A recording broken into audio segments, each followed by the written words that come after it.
Hi, Keith here from Academy of Bass. Today I'm looking at octaves. I'm going to show you a bunch of different ways to practice and play combinations of octaves that are going to give you a ton of options to use in your playing.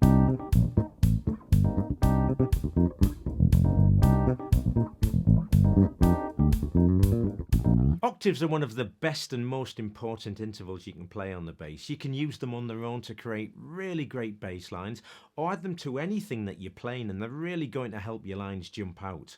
And once you start getting creative with rhythm, or even adding different playing techniques like muting or even slap bass into the equation, they can take on a whole new lease of life.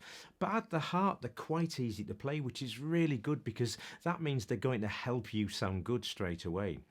Throughout this lesson, I'm going to be looking at lots of different variations and combinations that are going to give you a lot of options to use in your playing. But not only that, they're also going to be really good for your technique too, because some of these combinations might need a little bit of work for you to play them accurately. I'm starting from C here at the 3rd fret of the A string. The octave of this C is at the 5th fret of the G string. So from this C root note, we're playing up 2 frets and then crossing 2 strings to get to the octave.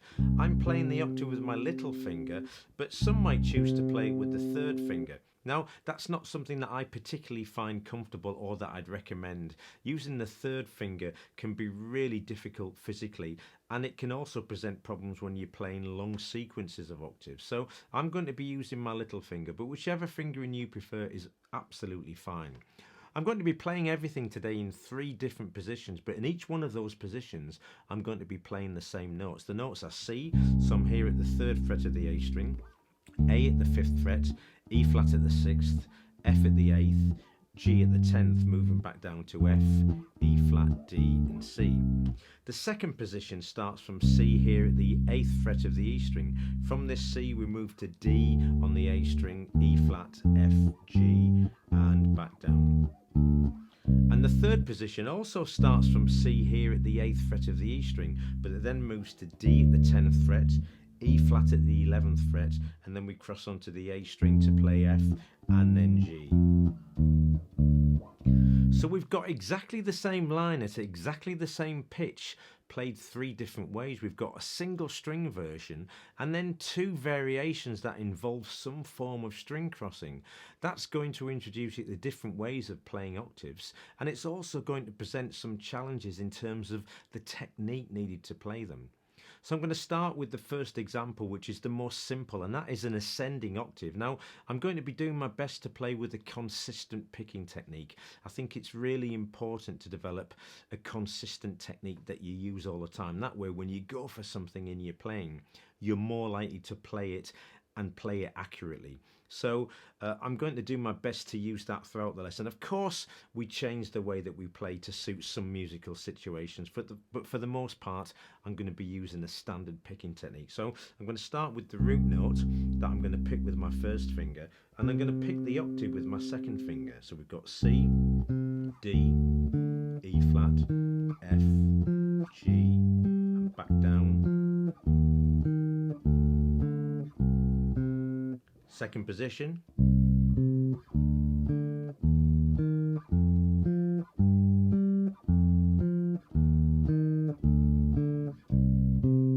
And the 3rd position.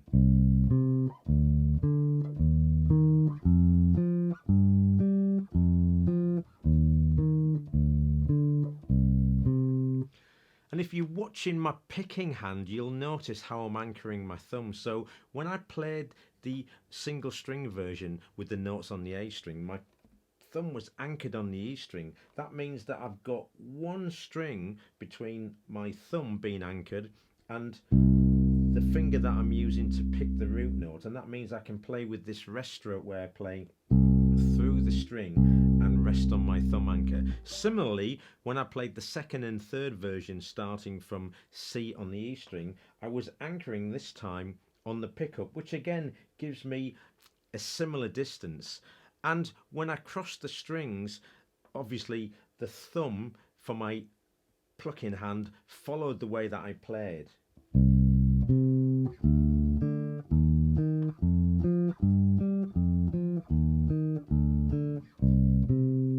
that's something to be careful of when you practice this yourself. So on to the second variation. I'm going to play exactly the same thing, but in reverse, again using the same consistent picking technique. This time we're starting from a C octave and I'm picking that with my second finger down to a C root note. D, E flat, F, G, back down.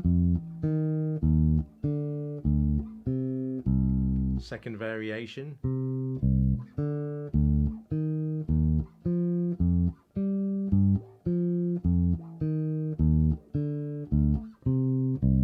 And the third variation.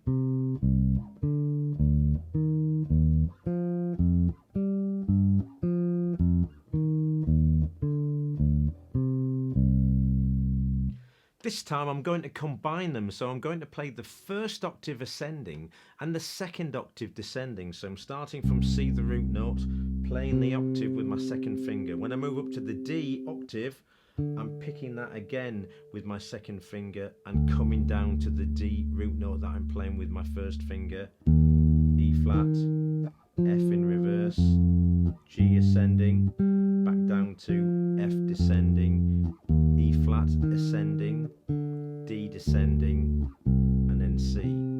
Second variation.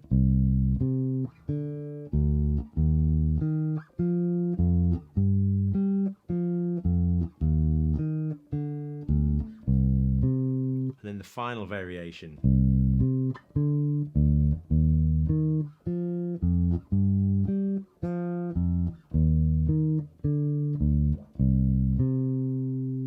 And finally, I'm going to do the reverse of that. I'm going to start with a reverse octave and follow that with an ascending octave. So we've got the octave C that I'm plucking with my second finger down to the root note. I'm plucking that with my first finger. D root note that I'm plucking with my first finger. Octave that I'm plucking with my second finger.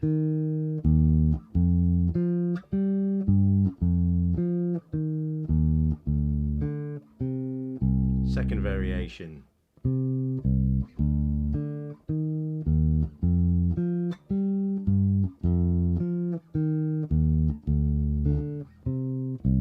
And the final one.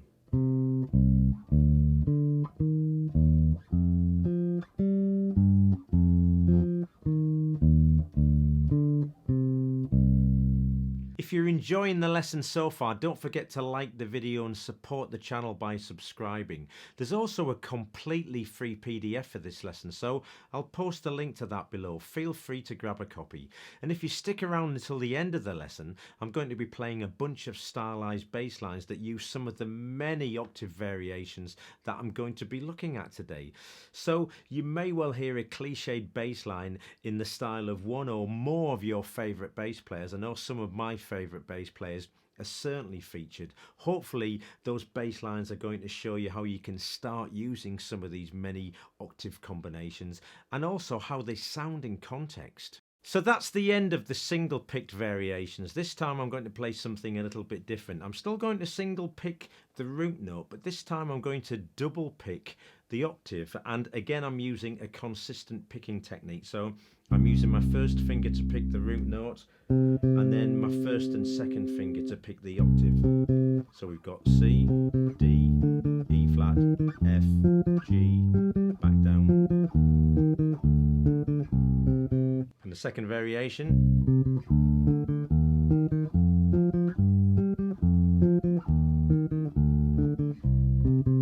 Final one.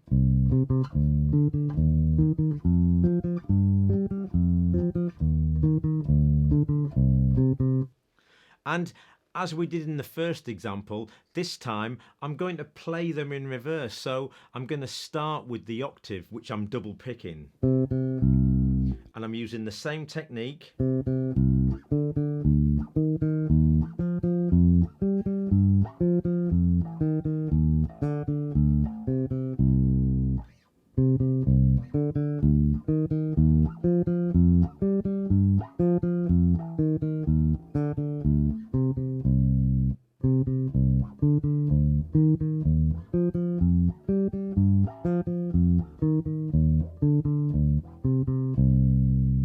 And this is where things start to get a little bit tricky, because now I'm going to alternate them. So I'm going to play the first octave ascending, and then I'm going to play the second octave descending. So when I hit the octave, I'm straight into this alternate pick, which presents a little bit of a challenge in terms of the technique, but here we go. Ascending, descending, ascending, descending, ascending, descending, and ascending. Second variation.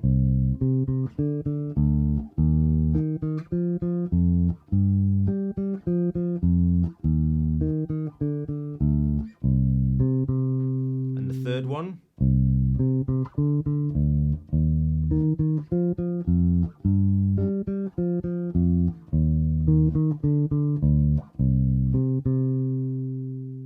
For the final time, I'm going to play the first octave in reverse and the second octave ascending. So we start with the double picked octave, come down to the root note with our first finger, start the next by playing the root note with the first finger, and then double picking the octave.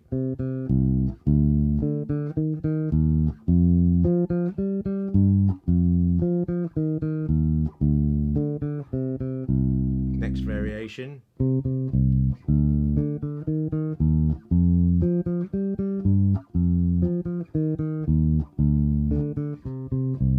And the third one.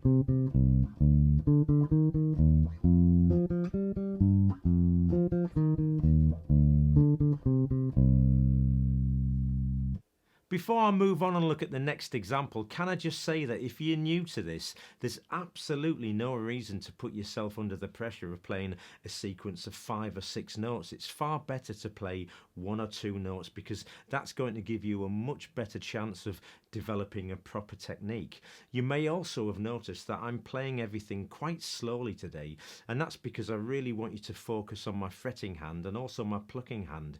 It would have been really easy to blast through everything at speed, but I really want you to be able to follow the technique that I'm using. And besides that, you can have the fun of playing everything fast. So I'm going to move on now and play a variation of the previous octave, but this time I'm going to double pick the root note and single pick the octave. So I'm picking the root note with my first and second finger. I'm playing the octave with my first finger. Now, that is contradicting the technique that I used when I started off, when I played the root note with my first finger and the octave with my second finger. But I find it much easier to control this way.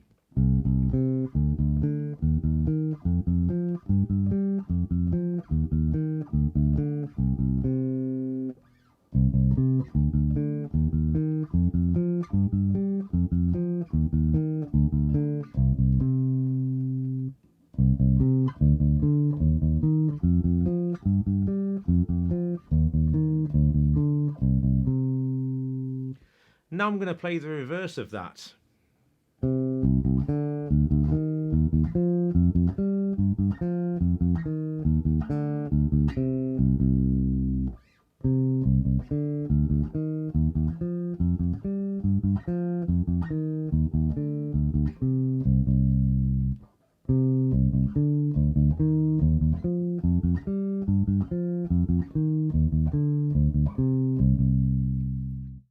The third time, I'm going to double pick the root note, single pick the octave, and come down the next octave in reverse. So I'm playing.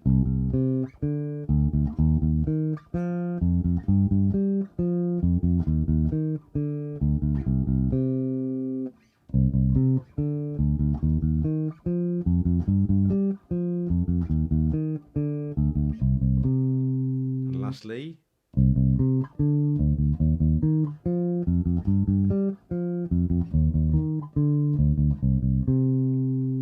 And now the reverse of that. So I'm descending the first octave, single picking the octave, double picking the root note, double picking the root note, single picking the octave.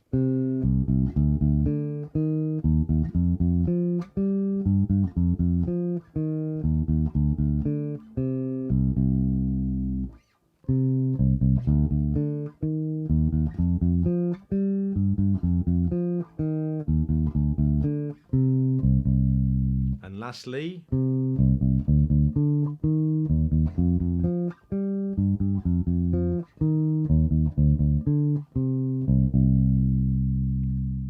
you've probably already guessed what this fourth and final variation is going to be. I'm going to be double picking each note, so I'm playing the root note with my first and second finger, and also the octave with my first and second finger. Now, this alternate picking technique can be difficult enough to play consistently and with control when you play it on a single string, but when you're crossing strings and playing octaves, it can be doubly difficult, so take it nice and slow.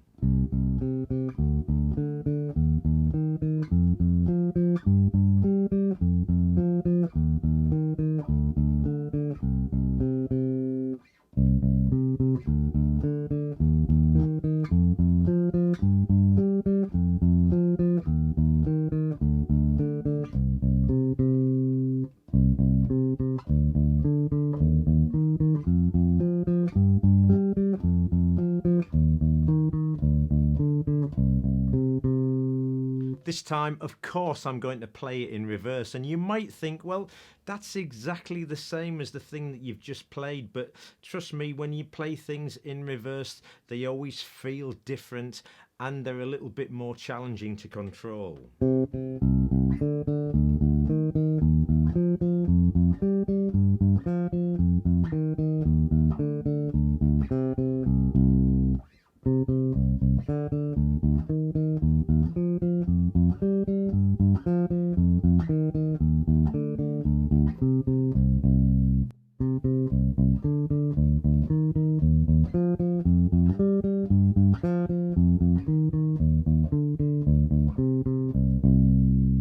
And for this third variation, I'm going to alternate them. So I'm going to play the first octave ascending, the second octave descending. So now we've got alternate picking across an octave and on the single string.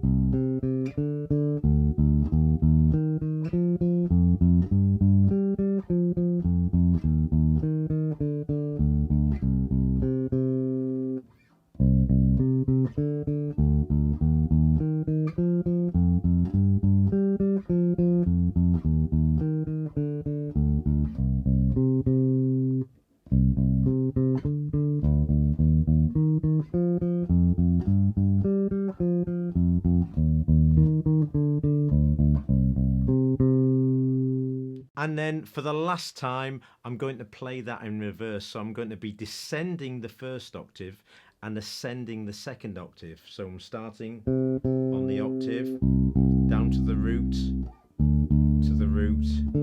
up to the octave.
There are lots of different ways you can approach playing octaves, but I firmly believe that these single and double picked combinations are fundamental in terms of helping you develop a strong technique and allowing you to play octaves with control. If you've enjoyed the lesson, don't forget to let me know in the comments, and make sure you like the video and also support the channel by subscribing. Thanks for joining me. Look forward to seeing you again, and in the meantime, happy practicing.